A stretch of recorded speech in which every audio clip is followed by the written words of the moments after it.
Hello বন্ধুরা, চলে এলাম তোমাদের সাথে আবার একটা ছোট্ট মিনি ব্লগ শেয়ার করতে।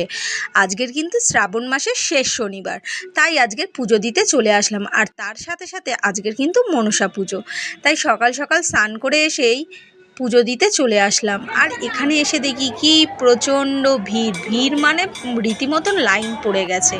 আর তা কী করব, লাইন দিয়েই দাঁড়ালাম। আর দেখো ভিড় ঠেলে ঠেলে সবাই ঢুকছে, এত ভিড়, আমি ভিড় ঠেলে ঢুকলাম না।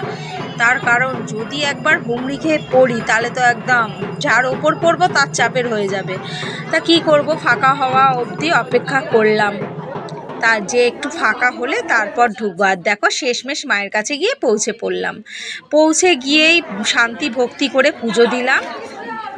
পুজো দেওয়া হয়ে গেছে। এদিকে দেখো মায়েরকে এত মালা পরিয়েছে, মায়ের পুরো মুখ ঢেকে গেছে, মুখ দেখাই যাচ্ছে না। তারপরে একটু বাবা পঞ্চাননের কাছে পুজো দিতে চলে আসলাম। আর পুজো আমার শেষ, বাড়ি